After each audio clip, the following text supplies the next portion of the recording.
Hello students, welcome back again your economics station unlock economics. आज की class के अंदर हम लोग बैंकिंग का पार्ट 5 करने वाले हैं। बैंकिंग का पार्ट 4, पार्ट 3, पार्ट 2, पार्ट 1 की लिंक आपको डिस्क्रिप्शन में मिल जाएगी। अगर आप लोगों ने चैनल को सब्सक्राइब नहीं करा, सब्सक्राइब कीजिए, बेल आइकन दबाइए और ज्यादा से ज्यादा क्या कीजिए, शेयर कीजिए। आप लोगों को यहाँ पर 11th 12th की इकोनॉमिक्स और बिजनेस स्टडीज को अच्छे तरीके से पढ़ाया जा रहा है। चैनल को सब्सक्राइब कीजिए इंफॉर्मेटिव वीडियोस पाने के लिए और ज्यादा से ज्यादा क्या कीजिए, शेयर कीजिए। ठीक है, बिना देरी करे हम लोग चालू करते हैं। क्या चालू करेंगे? 12th क्लास का इकोनॉमिक्स चल रहा है हमारा, बैंकिंग पर चैप्टर चल रहा है और पार्ट 5 चल रहा है। पार्ट 5 के अंदर हम लोगों ने, पार्ट 4 के अंदर हम लोगों ने जो है कंट्रोल ऑफ क्रेडिट करा था, जिसके अंदर bank rate, repo rate, reverse repo rate, open market operation और सीआरआर हमने कंप्लीट कर लिया था। जो आज का टॉपिक है हमारा एसएलआर, स्टैट्यूटरी लिक्विडिटी रेशियो, मतलब संवैधानिक तरलता अनुपात। संवैधानिक तरलता अनुपात इसके अंदर क्या है, जो आरबीआई है, आरबीआई कमर्शियल बैंक को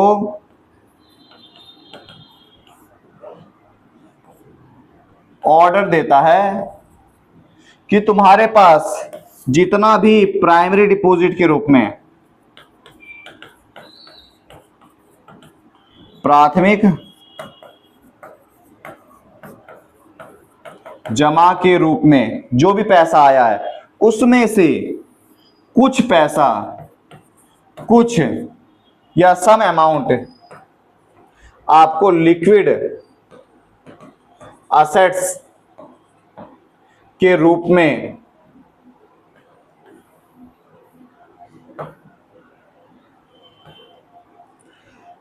लिक्विड असेट्स के रूप में रिजर्व करके रखना है, बचा के रखना है। किस चीज के लिए? इमरजेंसी यूज के लिए। समझ में आया?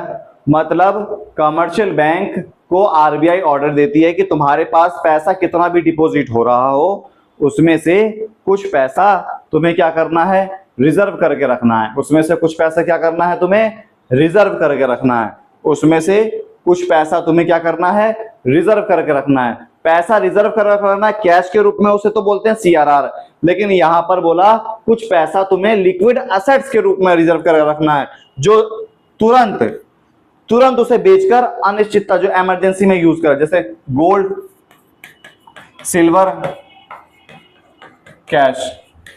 ठीक है, बोला एसएलआर के अंदर, संवैधानिक तरलता अनुपात के अंदर आरबीआई ने कमर्शियल बैंक को कि जितना भी पैसा तुम्हारे पास डिपॉजिट हो रहा है, उसमें से कुछ अमाउंट तुम्हें लिक्विड असेट्स, तरल संपत्ति के रूप में, तरल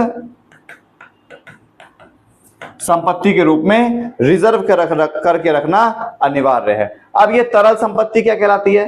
तरल संपत्ति वो होती है जो तुरंत बिक जाए, जैसे सोना बिक जाता है, चांदी बिक जाता है, शेयर बिक जाता है। तरल संपत्ति वह संपत्ति होती है जो डेली बेसिस पर बेचा जा सके और पैसा लाया जा सके। ये बचाकर क्यों रखा जाता है? इमरजेंसी यूज के लिए। जैसे मान लो मैं कभी गया बैंक में पैसा निकालने के लिए, बैंक वालों के पास पैसा नहीं है, तो मैं कंप्लेन कर सकता हूं। इससे बचने के लिए वो क्या करेंगे, गोल्ड जो उनके पास रिजर्व करके रखा हुआ था, उसे बेचकर पैसा लाकर मुझे प्रोवाइड कर देंगे। समझ में आया? इसको, इससे क्या होता है, इससे होगा क्या,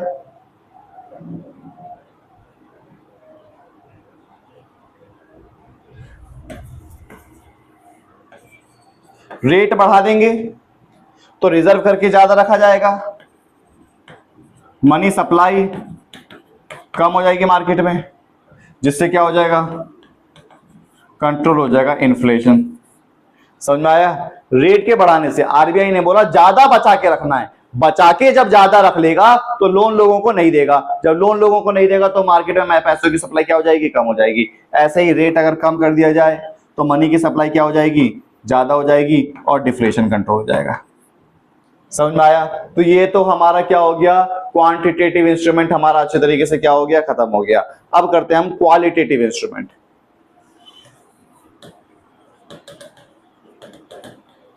क्वालिटेटिव मात्रा, गुणात्मक,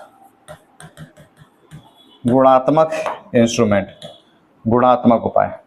अब देखो इसमें सबसे पहला है मार्जिनल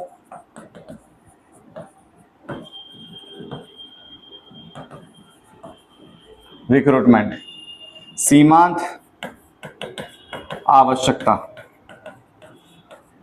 देखो इसमें क्या होता है, डिफरेंस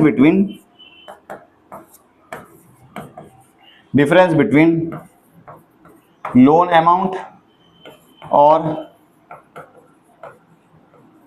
मॉर्गेज अमाउंट। मतलब मार्जिनल रिक्रूटमेंट की बात करी जा रही है। एक व्यक्ति है, इसे 10 लाख रुपए का लोन चाहिए। जब लोन लेने के लिए बैंक में जाएगा तो ये कम से कम मान लो 20 लाख रुपए की जो असेट्स है वो गिरवी रखेगा। 20 लाख की क्या रखेगा, असेट्स। लोन हमें कम मिलता है, हम गिरवी ज्यादा पैसों का रख पाते हैं। मतलब जितना सामान हम गिरवी रखते हैं उतने का कभी लोन नहीं मिलता, उससे कम का लोन मिलता है। लोन चाहिए 10 लाख का, गिरवी रखने इसने रख दिया 20 लाख का। इसके बीच का जो डिफरेंस है, अंतर है, उस अंतर को ही बोलते हैं सीमांत आवश्यकता। अगर मान लो ये अंतर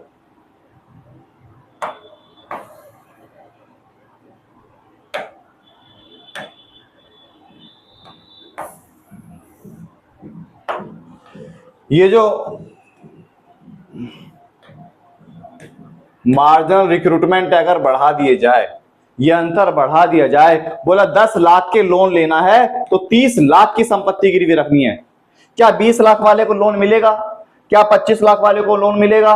क्या 29 लाख वाले को लोन मिलेगा? नहीं मिलेगा ना, कम लोगों को लोन मिलेगा। तो मार्केट में मनी सप्लाई कम पहुंचा, कंट्रोल हुआ, डिफ्लेशन। यही रेट अगर कम कर दिया जाए, 20 लाख की जगह 15 लाख कर दिया जाए, तो इस बार 16, 17, 18 लाख वाले भी उधार ले पाएंगे। मतलब इस कम करने से, गिरवी अमाउंट कम करने से लोन ज्यादा लोग लेते हैं, लोन ज्यादा लेंगे, क्या कंट्रोल हो जाएगा, डिफ्लेशन कंट्रोल हो जाएगा। मतलब गिरवी का अमाउंट अगर बढ़ा दिया जाए तो लोन कम लेंगे, इन्फ्लेशन कंट्रोल। गिरवी का अमाउंट कम कर दिया जाए तो लोन ज्यादा लेंगे, डिफ्लेशन कंट्रोल। समझ में आया? फिर इसके बाद आता है साख की राशनिंग।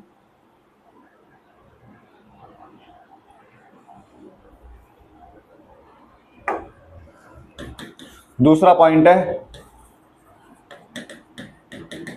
रेशियोनिंग ऑफ क्रेडिट, साख की राशनिंग। इसमें जो है ना, आरबीआई कमर्शियल बैंक का कोटा फिक्स कर देती है कि लोन तुम्हें ज्यादा देना है या कम देना है।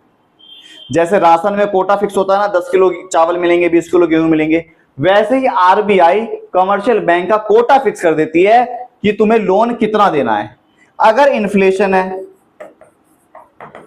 तो कोटा बढ़ा दिया जाएगा, कोटा क्या करा जाएगा, बढ़ा दिया जाएगा। और अगर डिफ्लेशन है तो कोटा क्या कर दिया जाएगा, कम कर दिया जाएगा।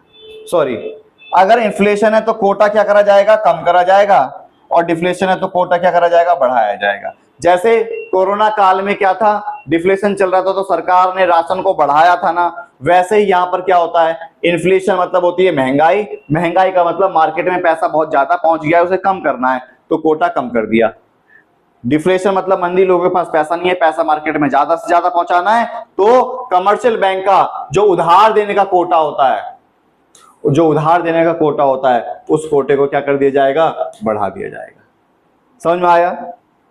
फिर इसके बाद तीसरा आता है तुम्हारा मोरल सुएशन, नैतिक प्रभाव। नैतिक प्रभाव के अंदर रूल और रेगुलेशन लाए जाते हैं, रूल एंड रेगुलेशन, नीति और नियम ये बनाए जाते हैं। अगर मान लो महंगाई है, मतलब इन्फ्लेशन है, इन्फ्लेशन है, ठीक है, तो इसका मतलब मार्केट में जो पैसा है वो ज्यादा है, सरकार को इसे कम करवाना है। कम कराने के लिए जो लोग उधार लेने के लिए आएंगे उन लोगों को उधार नहीं देगी। उधार ना देने के लिए जो रूल और रेगुलेशन है वो रिस्ट्रिक्ट हो जाएंगे। रूल और रेगुलेशन क्या हो जाएंगे? रिस्ट्रिक्ट हो जाएंगे, ठीक है। वही अगर मान लो डिफ्लेशन है, डिफ्लेशन में लोगों के पास पैसा नहीं होता तो आरबीआई ज्यादा से ज्यादा लोन देने की कोशिश करेगी। ज्यादा से ज्यादा लोन देने के लिए क्या करा जाएगा? रूल और रेगुलेशन लिबरल। मतलब समझ लो दोबारा, मोरल सुएशन के अंदर, नैतिक प्रभाव के अंदर क्या होता है? आरबीआई रूल और रेगुलेशन के द्वारा मार्केट में पैसा कम करती है और मार्केट में पैसा क्या करती है? बढ़ाने का काम करती है। अगर मान लो रूल और रेगुलेशन के अनुसार अगर हम देखें, मार्केट में महंगाई है, महंगाई का मतलब होता है मार्केट में पैसा बहुत ज्यादा पहुंच चुका है, उसे कम कराने के लिए अब आरबीआई ने लोगों को लोन देना बंद करवा दिया।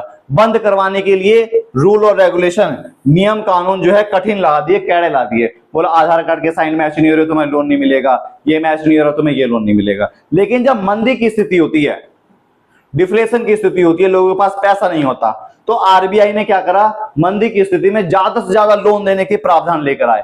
लोन देने का रूल और रेगुलेशन बनाया कि सबको लोन दो। सबको लोन देने के लिए जो रूल और रेगुलेशन है वो क्या हो जाएंगे? लिबरल हो जाएंगे, ठीक है। तो हमारा क्वांटिटेटिव और क्वालिटेटिव इंस्ट्रूमेंट भी हमारा क्या हो गया? खत्म हो गया। लास्ट टॉपिक भी हमने कर लिया। आप लोगों को क्या करना है? पूरा हमने पार्ट 5 के अंदर बैंकिंग को अच्छे से डिस्क्राइब करा है। पार्ट 1, पार्ट 2, पार्ट 3, पार्ट 4 और ये लास्ट पार्ट 5। इसको अगर आप लोगों ने देख लिया, बैंकिंग चैप्टर ना तो बुक से पढ़ने की जरूरत पड़ेगी, ना कॉपी से पढ़ने की जरूरत पड़ेगी, ना कहीं पढ़ने की जरूरत पड़ेगी। बस ये 5 वीडियो देखो, 2x की स्पीड से देखो, चाहे मुश्किल से मुश्किल 40 मिनट के अंदर तुम्हारा खत्म हो जाएगा। 2x की स्पीड से अगर तुम देखोगे तो आधे घंटे में तुम्हारा खत्म हो जाएगा। बस चैनल को क्या करना है? सब्सक्राइब करना है, बेल आइकन दबाना, ज्यादा से ज्यादा क्या करना है? शेयर करना है। जय हिंद, जय भारत।